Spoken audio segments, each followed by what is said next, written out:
DJ, just like cuts out. Just cuts right at like the best part. Yeah.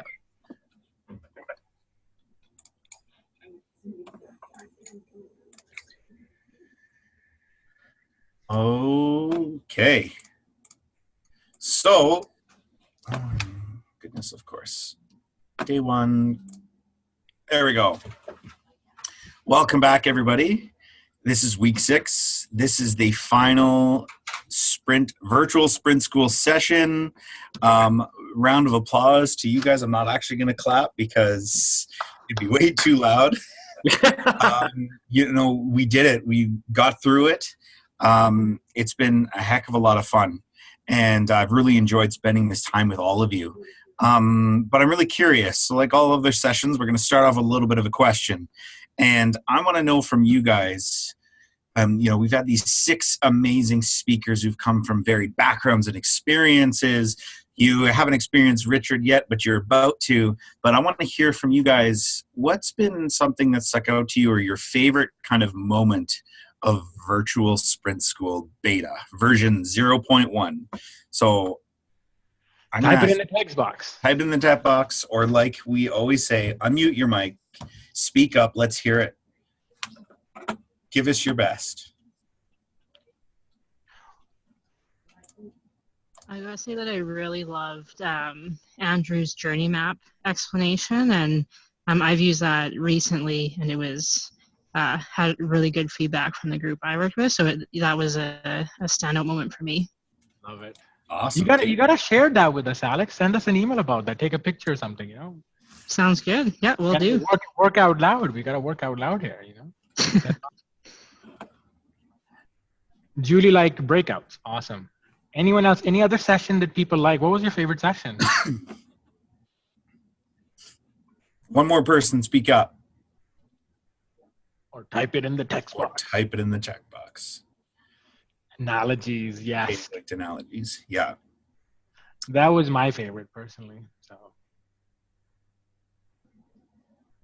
Zaina, yes. Yeah, she rocked my world. True story. When Zaina presented, right, Josh? We were like, yeah, how are we gonna? That's a tough act to follow. We were secretly messaging each other back and forth, thinking, let's just let her keep going for the hour and be like, oh, we're out of time. Yeah, Zaina was fantastic. I've watched her talk twice more on their YouTube channel just to kind of go through it again. But we're going to have another fantastic session today. So these are some of the objectives. We got Richard here. You give everybody a wave. We're going to be talking about facilitation tips, details, and logistics, and as well as we're going to do an AMA or an Ask Us Anything. So I hope you guys have some of those questions. Your curiosity has been sparked through these last 6 weeks because you guys have learned a lot. And like I said, we're always kind of coming back to this. But I just want to show you guys really quickly, you've learned these 3 big sections of the design sprint that we use to discover, design, and develop. And you've learned every single tool, or you've at least been exposed to every single tool that we do in a design sprint within healthcare. And you guys had some homework, and some people sent us some stuff, and we had some favorites. And I'd love to show it to you guys. So this came from one of our sprint participants by the name of George. And we didn't talk about his prototype, but he actually built a wireframe for an application. And love this. This is the definition of an MVP, that ugly baby, and just getting it out there and then sharing it to people. And then someone went out and shared their prototype and got some feedback. And I love this. This is quick, instant feedback about something that they've built really, really quickly. And they've talked about things that they've learned. What do their coworkers think? Is it something that they can use? They were talking to their actual users and gained some insight. And they said, what do we do better? We just have to build that, the next draft, right? So we can start showing it to everybody. Fantastic work from everybody. I've really enjoyed seeing all of your guys' homework. And keep tweeting us even after sprint school's over. Let me see something that you've done or a prototype or even just send us a message. We'd love to see your work. Like Ali said, work out loud because we'll chat right back. All right. So I am really proud to be presenting or letting you guys know of who our next speaker is. It's Richard Liebrecht, and he is a design strategist. He actually works in the government. He is one of our first fellows who actually ran a design sprint, and he did it in a very tough environment, which was actually the government. And he actually did a design sprint on policy. He's amazing. I cannot say enough about him. And he's super smart. And so we are really happy that he's here. So Richard, this is all you now. Take it away. Well, thanks, Ali. I look at some of the other speakers that you guys have heard from, and definitely some big ideas, folks. And I feel like I'm really down in the trenches here. If you look behind me, you'll see some weird signs and a lot of whiteboard. I'm sitting in what's called Studio 44 at Alberta Education. And this is where we do design work with teams. Sounds glorious, but it's actually really messy. Whiteboards are just four walls here, but what the conversations and the pitches we have to make to work with people, I think it's really interesting. And honestly, if you go forward in this work, you'll find it the toughest part of sprinting. It's not really running through the exercises so much as working with people to guide them through this. It's really your number one skill, in my opinion. Now, let's see if I go through. Just want to make sure. Okay. So in the spirit of being down in the trenches and practical, I put some thought to some of the things that I hear most commonly, some of the barriers that people throw up when you want to push forward with a sprint. Now, all this is assuming that, sprinting is a good idea in this case. There's a worthy problem. You can put together a reasonable team. And we'll talk a little bit about the end about maybe how to set some of those conditions for success. But here are 5 things that you'll likely hear, maybe in different words, but 5 themes of what you'll hear when you're either going to pitch or when you're in the midst of a sprint, and how to keep on sprinting anyway. So things that people say, and we'll go through sort of each of these, what they mean and what sort of a common and positive response would be. I can't give you that much time. So this is when you go to pitch a sprint, you're almost always going to hear this, and don't get discouraged. I can't draw. So the last four of these you're going to hear during a sprint. Is this going anywhere? People just sitting there and asking questions instead of actually engaging and participating. And then the wet blanket saying, I know this won't work because, and cue a 5-minute rant. Okay, so let's break this down a bit. The gifts work. Excellent. So I can't give you that much time. Now, what this really means when they're talking about this is they're not familiar enough with doing things differently, right? So you're often working with teams who have a really well-established way of working, right? It's not usually the best way of working, but they've figured out over years how to kind of hammer things out with people. Often, if they're working on difficult problems, there's a lot of negotiation. Silos get thrown up to kind of protect people's latitude to make decisions. All of this stuff that is so anti-sprint, really against the value of a sprint being so collaborative, taking roles out of the equation instead of jamming them in, taking a sort of equal, everyone's a designer perspective. So you can't just go in and say, well, sprints, you should do a sprint because sprints are great. You really do have to put your sales hat on and think about what's valuable for them. In the past, so I've run 3 full design sprints in government. Two-day, one session that was 2 2-day sessions, a 4-day and a 3-day. And in each time I was told going into it that you'll never get that much time. people don't want to give up their time, and especially they're weary of giving their time to something that is different. So just saying it's different isn't the value pitch. What I find works is, as you see at the top, reframing the question to say, can you afford not to give the time? This conversation is really more about risk. So we talk about sprint as a very positive and uplifting kind of process, but where people are coming from, often the reason that they'll sort of crack open and try something different is that they're actually feeling quite a lot of pain. The two situations I've seen that really opened possibilities up are one when a lot of other approaches had failed and people had kind of thrown their hands up and said, what I'm doing does not work. And that's a great situation to sprint in. It's a little painful to watch people get there.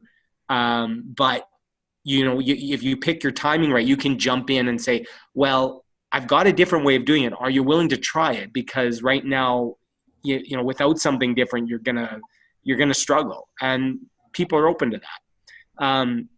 The other situation I've seen is where, for instance, there were a lot of stakeholders that people had to work with, and they're thinking ahead and imagining those meetings of sitting around a boardroom table where stakeholders are lecturing them about what should be done, not taking responsibility for the solution, and they're shuddering.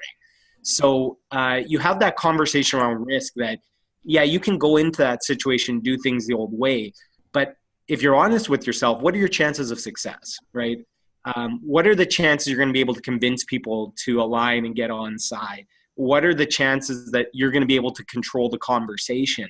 And if it doesn't, right, if people really do run away on you, what's that going to cost you in time and money and success? So, even if there's a hint of that concern, you can kind of amplify that and say, there is a different way to do this that lowers your risk. Like it acknowledges all of that possibility that people can really get off page. And this is a process built to help hammer that out and come out with something anyways. And that's, it's a very powerful pitch. And it's, it's self-interested on their part. They're trying to help themselves out.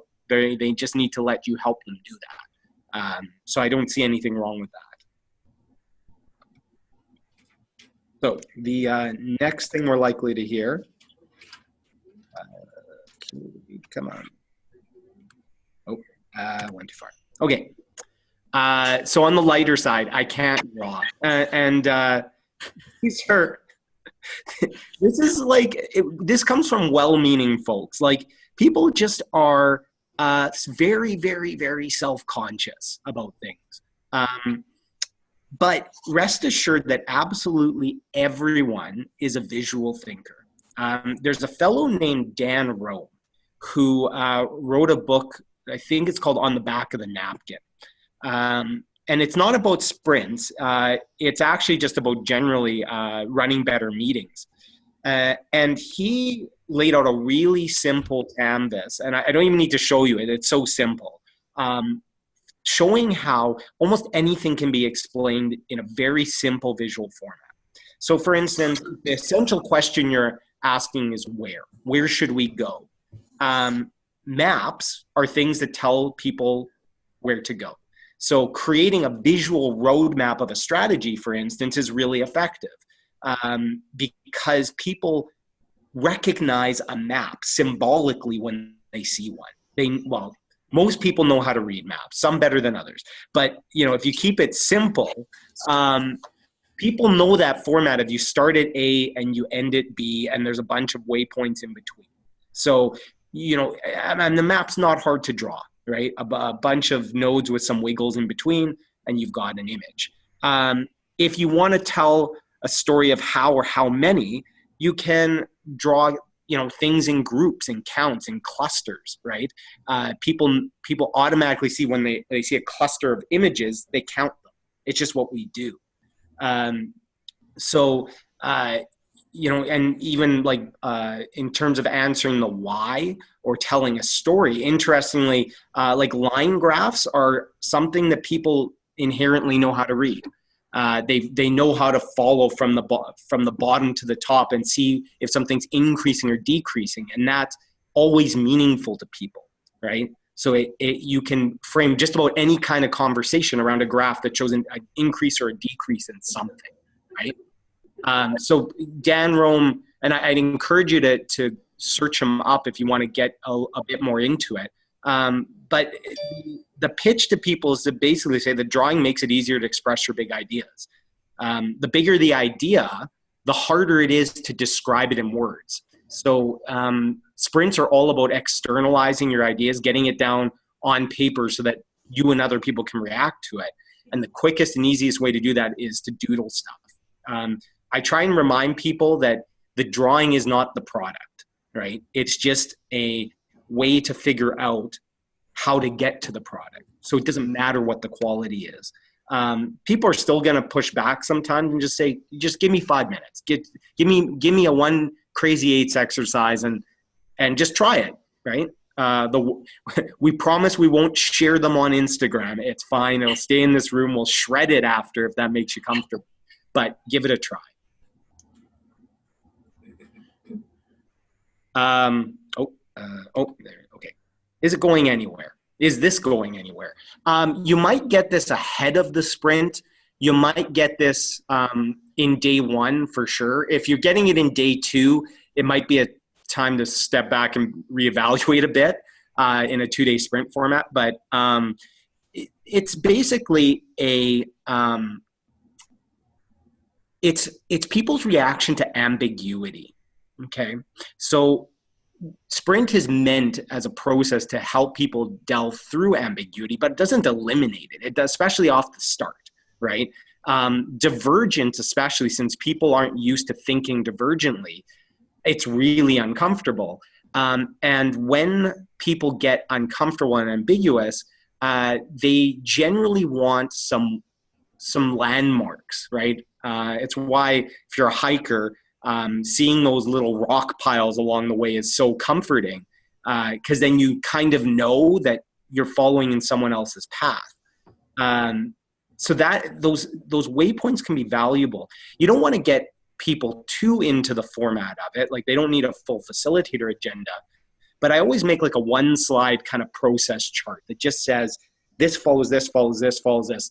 Again, I know we want to encourage feedback loops and all that, but giving a semblance of a linear process, again, symbolically gives people the faith that this is going somewhere. And it's not going to solve everything, but it's kind of the basis on which you ask them to just outright trust you, right? We've built a process. I know where this is going. I've seen this work before, but it's this process that works. So, I know you're confused, but that's because that's intentional. That's part of phase 1 or phase 2. Just seeing that helps people say, okay, I'll trust you. And every time I've done this, I've had people at the start say, I don't know where this is going, or either they did. Interesting, the last one I ran, one of the participants who was enthusiastic through the whole 4 days of the sprint, said it at the end, like for day 1 and day 2, he had no clue that we were actually going to produce something, but he just kind of ate that and went with it. But we did walk people along the way, and they persevered. So this is an interesting one that I might be more context specific. So the last sprint I ran was on, and I work in the education industry, so it was about how do we get teachers to teach math better. And we had a number of sort of analyst, researcher, kind of policy folks in the sprint. And say when it came to a crazy 8 exercise, I had multiple people not only refuse to draw, but actually just write different questions in each box. And then hold that up and proceed to ask other people, well, what would happen if, or some version of will it scale, or, and obviously that's completely useless in an ideation exercise. So aside from wanting them to throw them out of the room, I held back them. I'm like, okay, what's going on here? So, and it actually led to a real interesting turning point, because I kind of paused the whole facilitation. I said, let's step back and talk about how we're interacting here and what we're trying to get to. You know, and analytical minds are important to have in a sprint. They're really valuable later on during the prototyping and feedback sort of sessions. They can be even really helpful when you're first discovering and mapping the problem. But like I said to them, that externalization is so important. You cannot analyze something that doesn't exist yet, right? So you may have a lot of questions about the problem, but that doesn't give you anything to react to. So I said you have to be intentional about casting something out there, even if you have a lot of deep questions about it. Anything you put out there gives you something to analyze. And if you're an analytical thinker and that's how you flesh things out, you still just need to throw yourself a bone of some sort to give your mind the brain food it needs to continue expanding. And that was really helpful to folks. I don't think people were thinking of it that way. So then they really did get off the sidelines. I think it was just people being uncomfortable with getting out of that analytical mindset, which is really how they think to begin with. So, okay. I'm here for questions after this for sure. Sorry, I heard some talking online. That's cool. So yeah, you've got to create before you can critique, and help people understand that there are just different ways of thinking, and that's okay. But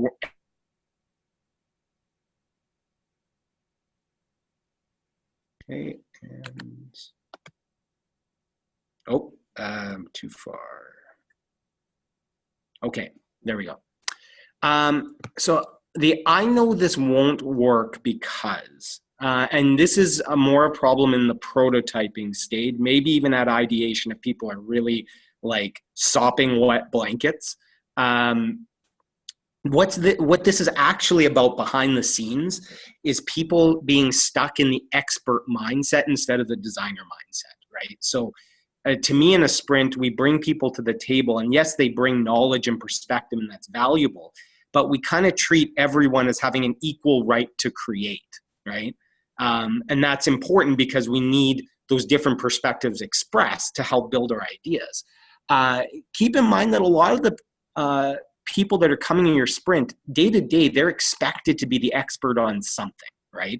They've kind of been assigned a role that said, you're our person who knows X, right? You're our go-to person on Y. And their whole job is being the person who has the answers whenever someone comes to them with a particular problem. They're used to solving it on their own and being on the hook for that. So, and plus there's some ego involved. Once you legitimately are an expert, have expertise in an area, it can be really easy to get frustrated and just say, oh, all of you just don't know what I know, and want to crush that. Now, it depends. Sometimes people do this sort of unintentionally, and it's as simple as saying, you know, we want you to bring your experience to the table, but no one here's an expert. And they're like, oh, right, yeah, that's true. You know, we're all here to create. Okay, that's great. And they'll step back. This can be, though, the people who don't respond to that initially, who really believe themselves to be preeminent experts that need to rule over other people, they're some of the most difficult sprint participants you can run into. Often, it's not great, but in larger sprints, I've kind of sectioned those people off in their own group so that they're just not disrupting other people. But I think going at people and just saying, we are all just designers here. You're not your job title while you're here. And being assertive about it. You know, they're not being fair to other people if they're sort of putting themselves above others. You need to step back and let others play for a bit and express your ideas and let them float, right? The worst thing experts run into is, oh, I think I know it, and someone else is challenging it. Maybe they have a point. Now I'm really insecure. It's tough. So just create that space to say, it's okay. You don't have to be an expert. And in fact, we don't want you to be. Just be here as a designer.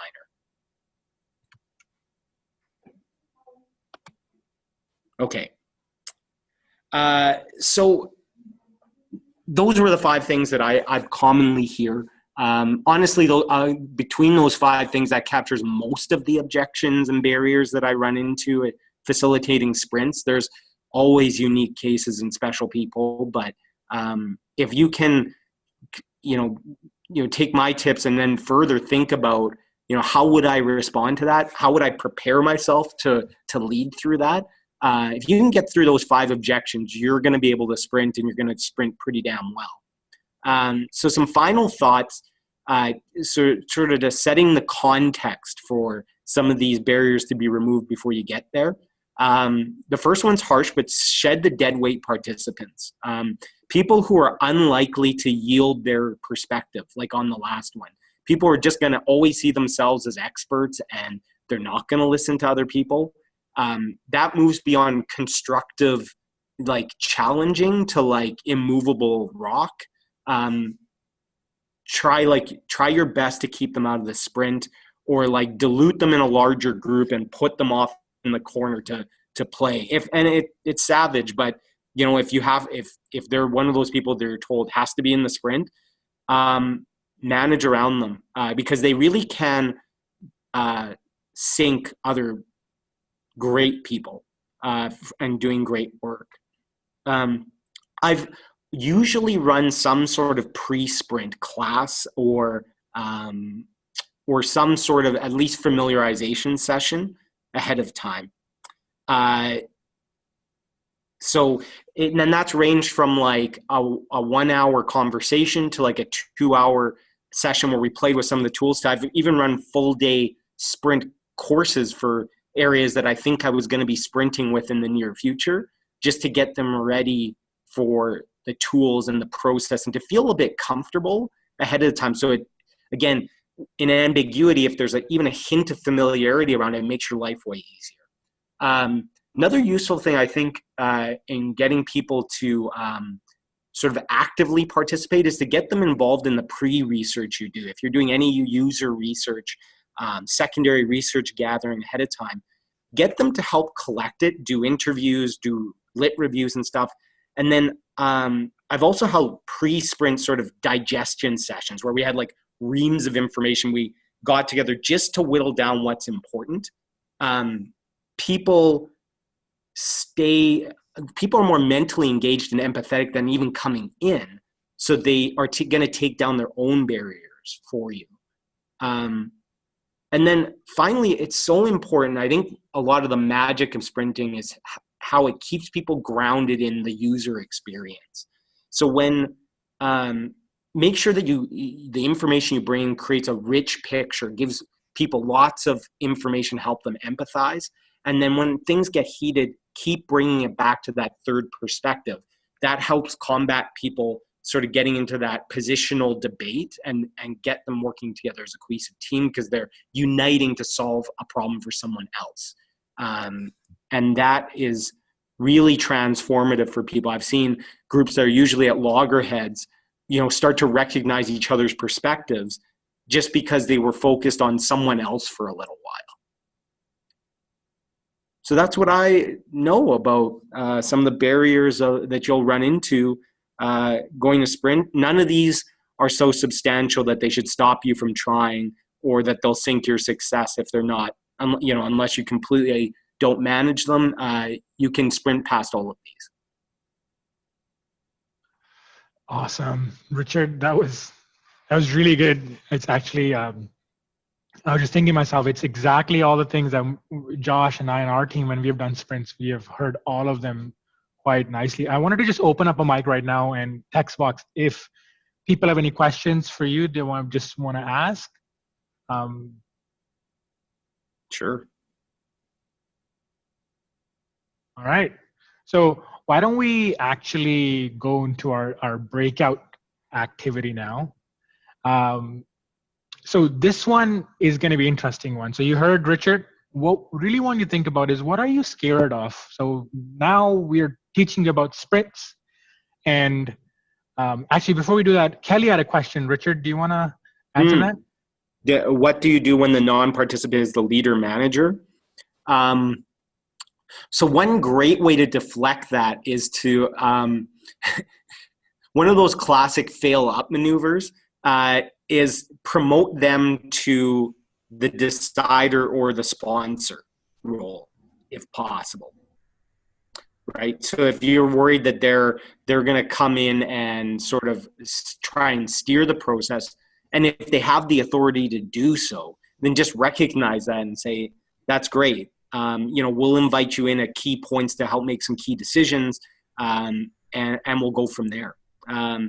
Otherwise, it might be a bit of a frank conversation ahead of time, to say that, if you want people to give you the creativity and the knowledge that you need out of this process, you need to step back some.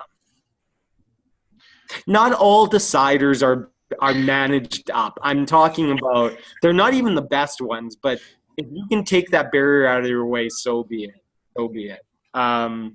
But yeah, and then having that conversation ahead of time, saying, if you want to get out of this, what you need, you have to let other people step in. And it can be really hard for people.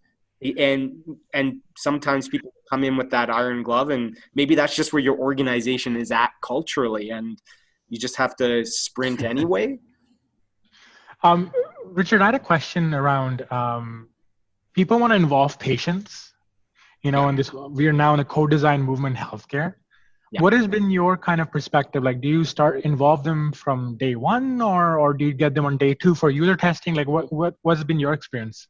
I actually have run a sprint that was entirely external people, which was really interesting. So we as government, we had like the head drafter for this policy, like she and her leaders were in the sprint, but not participating. The content generators were, and this was in relation to a school, like a school management issue. It was teachers, parents, and behavioral psychologists who did the work. So it was a really fascinating experience, and generated some really rich conversations. But from my perspective as a facilitator, I didn't treat them any differently. We still did the empathy work. And that was one, like I set the example before, where, there were groups that are usually at loggerheads, like parents and teachers, when there's tough interactions. Usually it's the teacher blames the parent's parenting style, and the parent blames the teacher's classroom management, and then the conversation's done.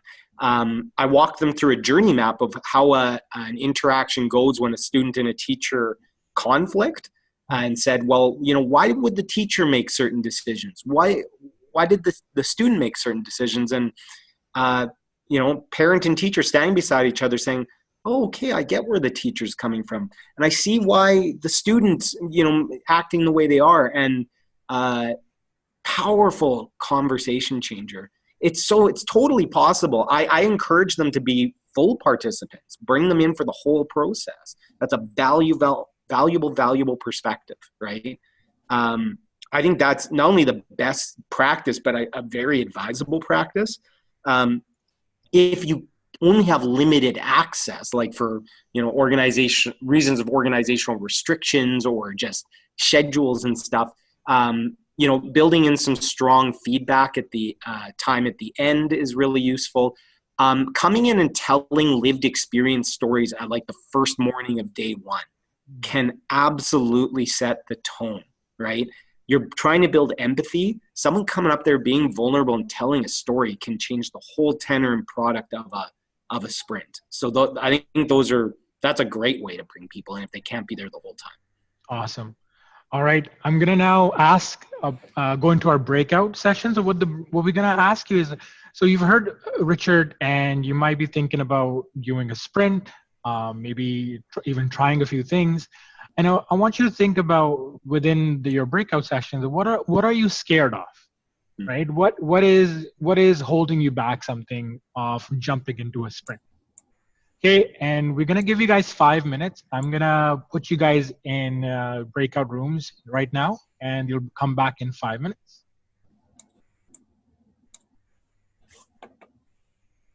Just click on the join button as you guys are moving into the different rooms.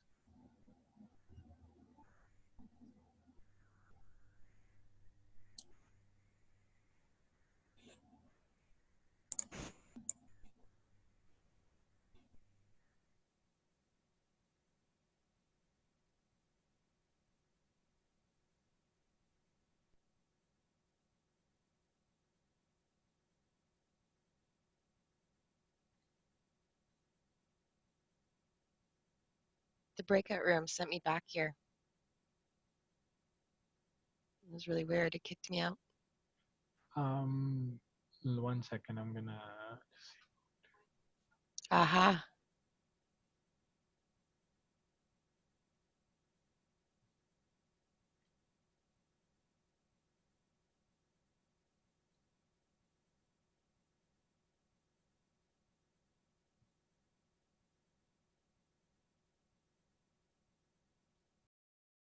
Fancy technology. Yeah, I think. Yeah. So yeah, Kelly, if you type questions, I can talk to them.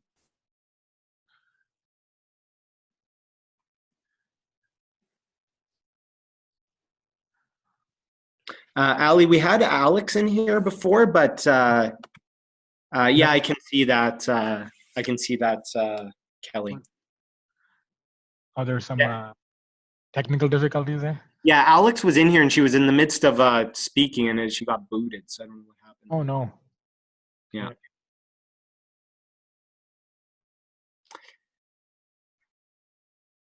Yeah. So Kelly, any thoughts or questions about what's on your mind if you're thinking about running a sprint? What might you be fearful of? Also, maybe just help me out with a little bit of where you're coming from. What's your background?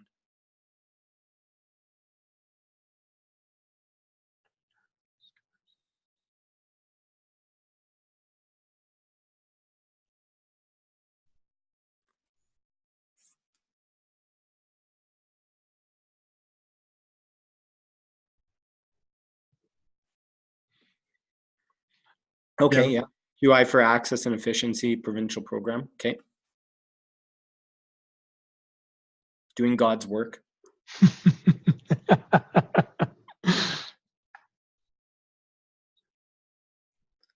Gotta love them efficiencies.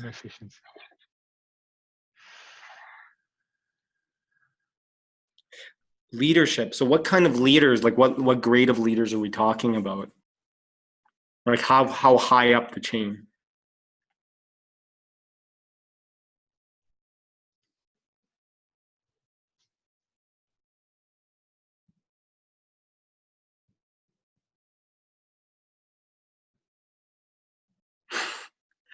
Yep. Okay. Cool. So you have like sort of this specific project that you want to sprint. Okay. Yep. Okay. So all folks, they're involved in, they're near-ish to delivery. Like it's not, we're not talking about VP level folks, because I think I find that's a bit of a different conversation than when you're talking about folks that are kind of on the hook for delivering priorities. Yeah. Cool. So what's scaring you about this idea of running a sprint on this?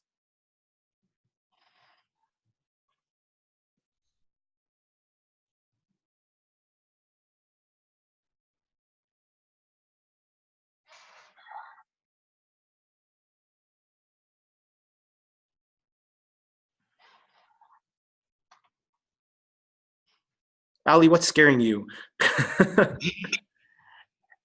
Did she chat? Not sure where to start for her, Richard. Right. Just to pull together a group like before, not sure where to start, right?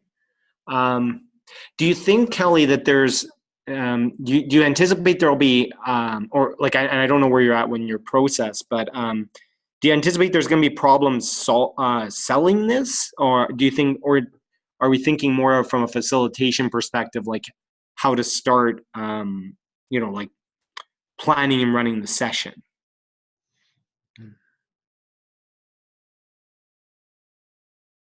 Okay.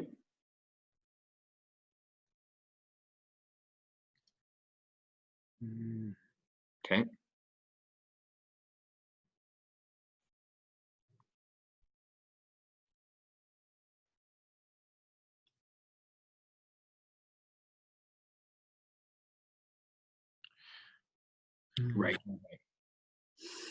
Right. So the sales part, I mean, almost, I've yet to run into a group that was like, yeah, sprint, let's do it. Like immediately, or like they're like, I heard you do sprint. We've been looking for exactly that method to, right, to sell it to your own leaders first. How much, it's closing pretty quick here. So I'll just build a little bit quickly off what I had said on one of the first slides there. Spend your time right now, and I mean 100% of your time, trying to find the pain for those leaders and state it like quickly. Like, if you imagine putting together an elevator pitch that started with, I hear that you blank, right? I heard that you have tried, a leadership program before, and it really struggled. It discouraged people instead of encouraging people. I heard that we've spent $5 million hiring a consultant doing this, and we didn't really get anywhere. I heard that, like, really nailing that, man, this is going to hurt. Elephant in the room. Yeah.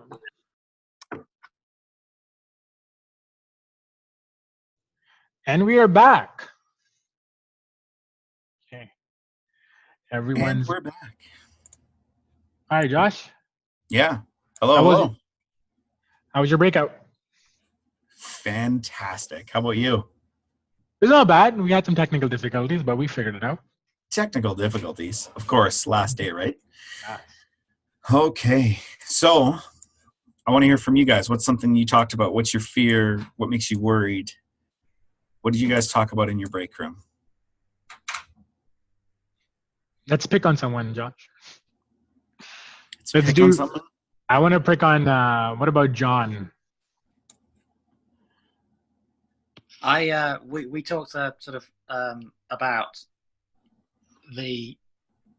having the confidence to trust the process, especially when you've never done it before.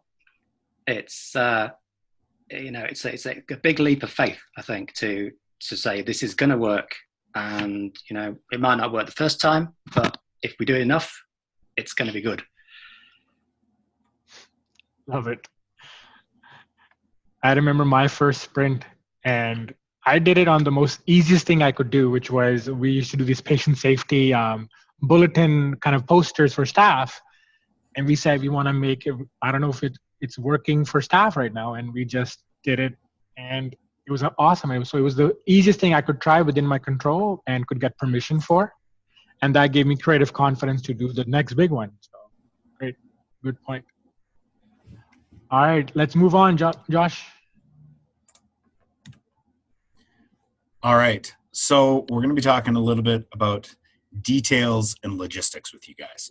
So remember when we said, at the very beginning, you need 6 weeks, 6 weeks at minimum to kind of prepare and all of this stuff. And you know what? That 6 weeks really, we don't start worrying about anything until we get the space booked. We start putting time in people's calendars. It's the first thing that we do. And then, we get that space booked for us. So we make sure that we've got those 2 days ready and in everybody's schedules who we think needs to be part of this sprint team, because you need that 6 week lead up time. Maybe like, Richard mentioned, you need to do some of that ethnography. You want to meet some of your users. So you need time to be able to do all of that, and as well as give people the time to clear up their schedule. If it's really important that they're there and they really want to be there, they will make sure that they are there, especially if it's someone who's heard of Sprint or been a part of one before, because they are a really good time and we do learn a lot. But when we're looking for a room, we look for something fairly specific. And there's reasons for all of this. Audio visual capabilities, that's obvious, right? We want to be able to, maybe show a slide deck. You want to be able to have a mic because you want people to be able to really hear you. Another piece we really want is lots of windows. So I ran a sprint, the one in Fairview. I don't know if you remember about elderly loneliness. And if you notice from all of the pictures, there was no windows. That was a huge detriment to the sprint. It was the only space I could find in a community of only, 1,000 people in a catchment area, like a total catchment of 2,500. So it made it really difficult to not have that natural light. You kind of emerged after an 8-hour day, like because the sun just burned your eyes because you were in a basement for 8 hours straight. We use round tables. We try to avoid any kind of boardroom style or look, as well as we want spaces to kind of break out. Maybe something that's a little bit more comfortable as well, and wall space. Wall space, wall space, wall space. I cannot stress this enough. You need a place to put things down, to put up on the wall, to write on. If this is, as Richard said, a really visual process.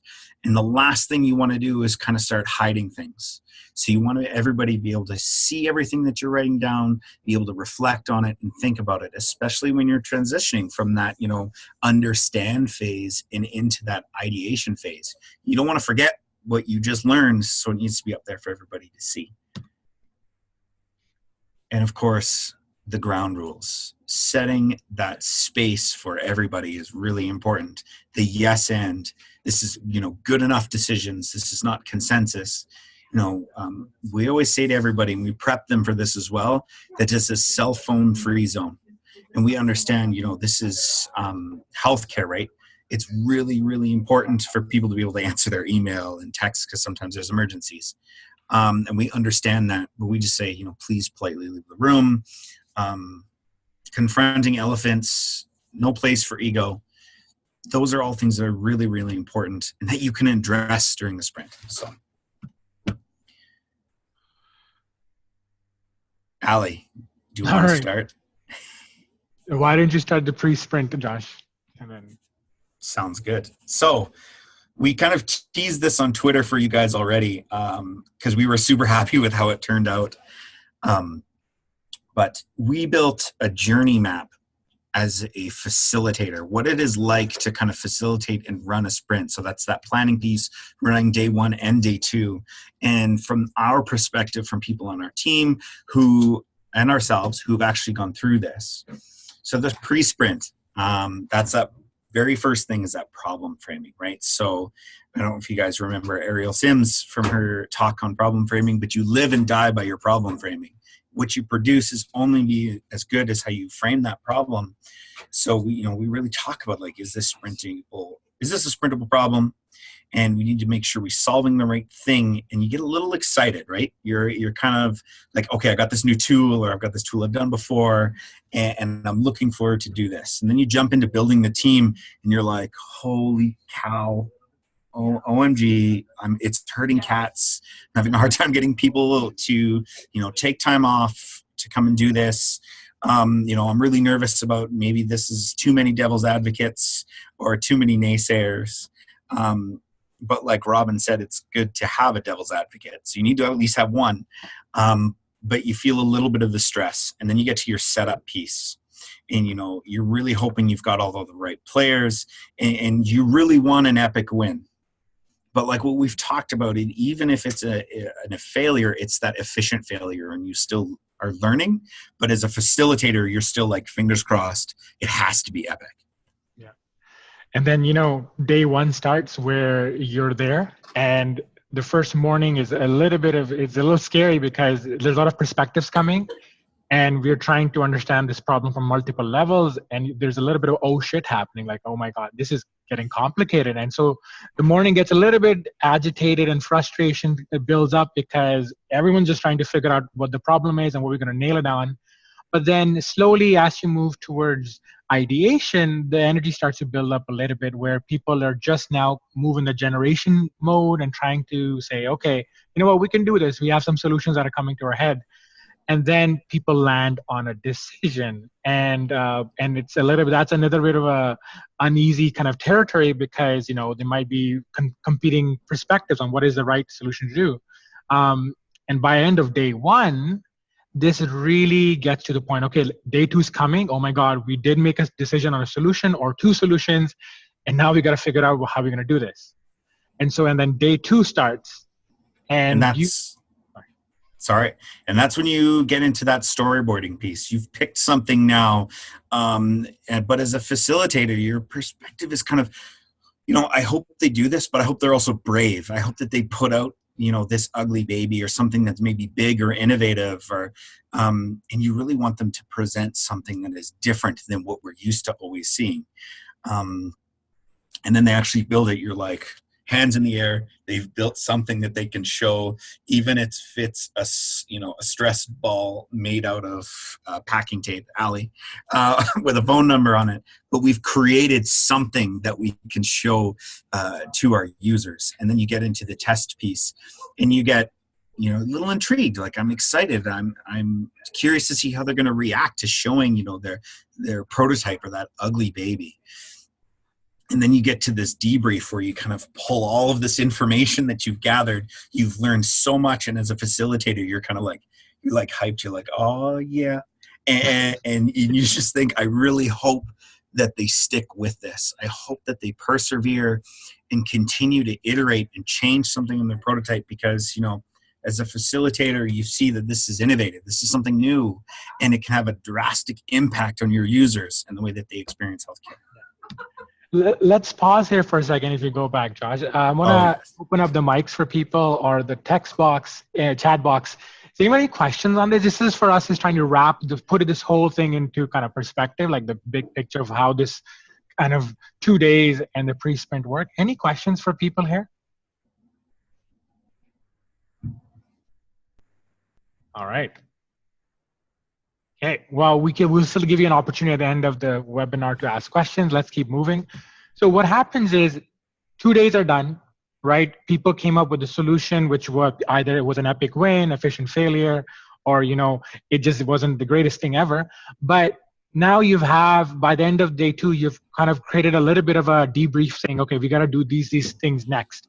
So in our experience, we actually set up a follow-up meeting either a couple of days afterwards or a week afterwards, no later than that, to get them back in the room, the sprint team, saying, okay, you know what, these are the next steps, who's going to do it? And we sometimes start a Trello board, which is basically an online tool you can use for project management. It's so that everyone's on the same page and the movement and the momentum doesn't get lost. There's a question, have you ever had not to finish a sprint because the process didn't work or you didn't have the right people? I never had this issue. Josh or Aaron or Richard, did you guys ever came across where it didn't finish? Nope. Everyone's made it through. Yes. And that's I've had to drag people. Like the longest one I ever ran, which was a 4-dayer. It was a Friday afternoon. I'm like, guys, let's cut out. It's like 3:00. We've got prototypes. Let's go get a drink. It took me an hour to drag them out of the room because they were still working on their prototypes. What about you, Aaron? Anytime you had a challenge with that? No, that's why I was wondering with you guys, like, I can't even think of one person who just had a sprint fall apart halfway through. I mean, there's definitely been challenges and challenging sprints, but I mean, it's always carried through to the end. It's never blown up. What we actually had is we had one sprint where the sprint went fine, but after the sprint, the decider was not convinced of the sprint. And this was part of our learning where, your decider sponsor who already had a very specific outcome in mind, and the sprint actually came up with a different outcome. And that's where everyone was excited about doing this. But the decider ended up saying, no, I want my kind of solution. And so it was a little bit of a fail because they ended up doing what they had intended in the first place. So sprint ended up wasted their time. So that's one thing that did happen, but it didn't happen during the sprint. It happened afterwards as part of the follow-up piece. There's one good, sorry, Ali, I hate to interrupt, but I think there was one important lesson. I think in sort of public sector, it's a good one to note. So we had one sprint that was a 3-day ran really well. People came out feeling very positive. That was the one where we had the external participants, so it wasn't a case of government run amok. But it got released out into the world, and it got torpedoed by stakeholder groups. And specifically, the reasons it got torpedoed were restrictions that leaders had placed on the sprint going into it. The two things we weren't allowed to discuss were the two things that stakeholders hated about the work. So there was nothing wrong with what came out of the work, except we weren't allowed to explore the stuff. And in retrospect, I would have pushed back even harder and said, look, you're going to run into this. So, Fair enough. you know, like deal with it. Because that is so dispiriting when good work gets torpedoed for bad reasons. But it happens. Know your landscape and figure out what will happen. Who's gonna get eyes on this after we're done? That's right.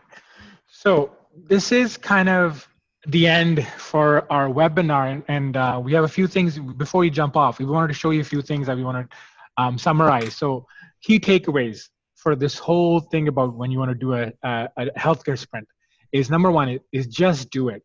You don't get, paralysis by analysis. You just have to take that first jump off the cliff. And start small. Don't have to do this massive complex problem. Do something within your own team that they know you. They give you a little bit of confidence to just try something. It could be as simple as, a simple problem within your own team. Like, recreating a form, I don't care. But this part of it is just go through the process. And we really believe that ultimately all our successful sprints has been when we had a great team. We had a great decider. We had a great team. So it's always about the people. It's never about the processes or all the other things. But if the right people are there and they want to try things, be bold, your sprint is going to be amazing. And so before we end, this, as you guys know, this has been our first beta virtual sprint school. We called it beta because we were trying a few things and some of it worked, some of it didn't work. We would love your evaluation feedback. And so we've sent you a survey. We're going to be sending you probably in the next couple of minutes to fill out. And we really need you be honest and critical about us. And also in the survey, we have asked that those of you, we want to do a little bit more in-depth interviews with some of you to really get your feedback on, the whole is the feeling and experience of how this virtual sprint school was, on the content. Because we will be doing another one, sprint school, coming in the fall, probably on September time. October 2019. October 2019. Karim has caught us. We were prototyping. You guys are our user group. And now we've done our testing, and now we're going to evaluate it. And you guys are going to be a big part of it. That's it. And here's the kicker, right? Ultimately, once you have completed a survey, we made this sexy certificate. I got a sexy certificate because I've gotten a lot of certificates in my life, and none of them look as sexier in this one. We'll give your name with it too, and we will send it to you once you've completed the evaluation survey. So please do give us your feedback. And then last but not the least, we're gonna skip this. We're gonna really jump into is thank you again for being part of us for the last 6 weeks, and really doing the homework too. And hope we know you learned a lot. This was something very different than what we probably have experienced in the other places in healthcare. We want you to follow our Twitter. We want you to follow our Instagram. Last page, and we have Josh and my Twitter account. We have our Design Lab Twitter account. We also have Design Lab Instagram, which is of the same hashtag. So follow us, so that you know what's happening. These are not the only kind of education sessions we do. We also do in-person sprint schools. We do Scrum and Agile training. We are also doing most likely other webinars we do that come up. So this way you stay in tune. And like we said, now all of you guys are part of our tribe. You're part of this kind of, is the up and coming people who are gonna change the world. And so we want you to stay connected with us. And if any questions come up, anything you wanna just bounce an idea off, we're here for you. You're now officially part of our team. So yes, 11 o'clock, Josh. Thank you, everyone. Are we on the dot? We are on the dot. Oh, it's 11:01. We're slightly over. All right. All right, everyone. Thank you so much for your time. Again, the sessions will be recorded, so you will get a chance to look at it again. Take care, everyone. Be safe. Keep changing the world. Dream big. Take risks. Be bold. All right.